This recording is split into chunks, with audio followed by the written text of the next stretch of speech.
Assalamualaikum warahmatullahi wabarakatuh. Alhamdulillahirabbil alamin wa 'ala syakirina li ni'amihil mazida min fadli wa tawa'ada man kafara biha bi ali min adabi wa asyhadu an la ilaha illallah wahdahu la syarikalah al-mubdi'ul mu'id wa asyhadu anna sayyidana wa nabiyyana Muhammadan 'abduhu wa rasuluh hadiyan wa mursidan ila masalihid dunya waddin.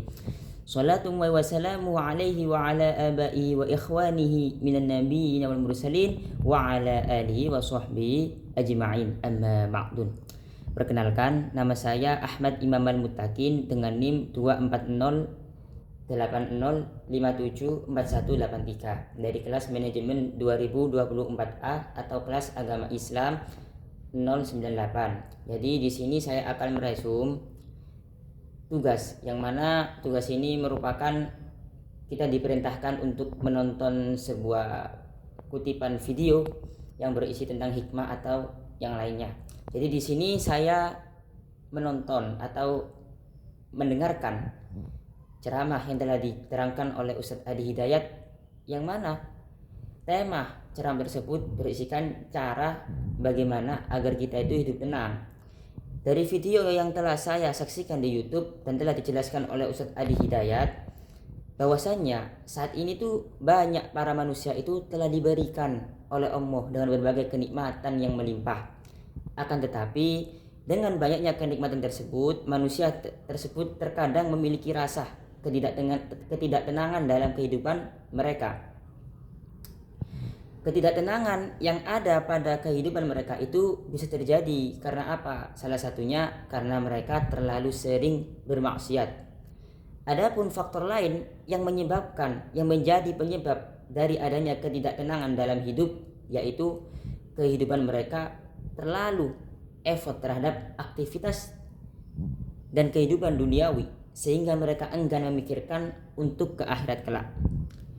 Selanjutnya, Ustadz Adi Hidayat juga membahas bahwasannya ketidaktenangan kita dalam hidup itu juga dikarenakan apa? Dikarenakan adanya rasa khawatir terhadap suatu perkara yang telah kita lakukan. Entah itu maksiat, entah itu kita melakukan perkara-perkara yang batil lainnya. Dan juga bisa jadi karena apa? Karena kita itu terlalu memikirkan hal-hal duniawi. Nah, di sini diterangkan bahwasannya maksiat dengan terlalu memikirkan dunia itu berbeda loh teman-teman. Kalau maksiat itu sudah otomatis menyalahi ketentuan Allah. Makanya ketika kita melakukan maksiat, hatinya akan menolak, karena di antara makna fitrah tersebut cenderung dalam kebaikan. Jadi ada fitrah di dalam qalbu, dalam hati kita. Sedangkan memikirkan dunia yang dapat menjadikan hidup tidak tenang. Seperti apa? Seperti hanya kita seharian terus memikirkan aktivitas di dunia, memikirkan pekerjaan kita, karena banyaknya pekerjaan sehingga kita akan merasa stres, akan merasa diri ini tidak tenang. Nah, setelah kita memikirkan pekerjaan, kita pulang kena macet juga, macet ditambah capek. Nah, ini yang menjadikan diri kita menjadi tidak tenang karena terlalu overthinking atau bahasa Jawanya itu gerusa-gerusu, ingin segera melakukan hal-hal yang lain lah. Nah, selanjutnya Ustadz Adi Hidayat juga menerangkan bagaimana cara pikiran dan diri kita tenang setiap saat. Jadi seimbangkan 3 cara ya teman-teman. Ada 3 cara untuk menenangkan pikiran dan diri kita. Nah, yaitu salah satunya pikiran kita dilatih supaya kuat, supaya tajam dalam berpikir dan mengarahkan tubuh kita untuk bertindak secara benar.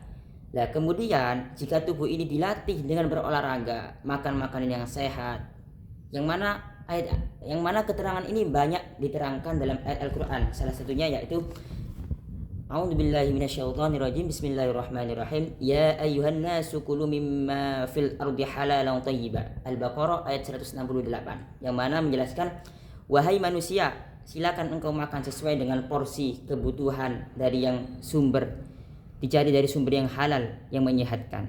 Nah, selanjutnya jika badan kita telah sehat, dipakai itu untuk olahraga. Kan banyak juga hadis-hadis yang menjelaskan anjuran kita sebagai umat muslim itu dianjurkan untuk selalu berolahraga. Yang salah satunya hadisnya Nabi itu, allimu auladakum as-sibahata warromaya warukubul khail. Ajarilah anak-anakmu untuk berenang, memanah dan naik kuda. Nah, itu merupakan contoh-contoh olahraga di era Nabi Muhammad yang bisa menyehatkan. Nah, semisal nih zaman sekarang kan kita juga bisa ambil contoh seperti hanya olahraga futsal, entah itu basket, main volley atau yang main yang lainnya untuk menyehatkan badan-badan kita. Intinya kita dianjurkan berolahraga supaya dapat menjadikan diri kita fresh. Supaya jika kita ada masalah itu bisa cari cara solusinya. Jadi menenangkan diri dengan cara-cara yang lain. Terkait dengan ketenangan ini, amalan yang paling pokok untuk menjadikan diri kita selalu tenang yakni karena ketenangan adalah bagian dari pikiran yang disupport oleh keadaan jiwa, yang mana inti dari ketenangan adalah di kolbu, di hati kita. Ada orang sepintar apapun, ada orang sejenius apapun, tatkala orang tersebut terkena penyakit hati, entah itu sombong, hasud, dengki dan lain-lainnya, maka orang tersebut pastinya hidupnya tidak akan tenang. Maka untuk menyikapi semua penyakit-penyakit hati maupun menenangkan diri kita bisa lakukan dengan meningkatkan kualitas ibadah, kualitas amal kita, ketakwaan kita, amal soleh kita. Semua jenis itu disebut dengan zikir.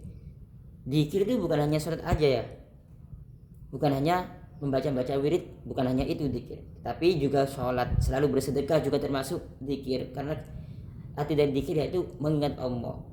Kita sholat mengingat Allah, kita bersedekah mengingat Allah, yang mana dengan bersedekah kita bisa membantu saudara-saudara kita yang kekurangan dalam hidupnya, kebutuhan pokoknya, yang mana hal tersebut dapat menjadikan diri kita menjadi tenang karena kita telah peduli kepada orang yang membutuhkan. Sehingga jika kita telah membantu sesama manusia, membantu sesama muslim, saudara kita akan merasakan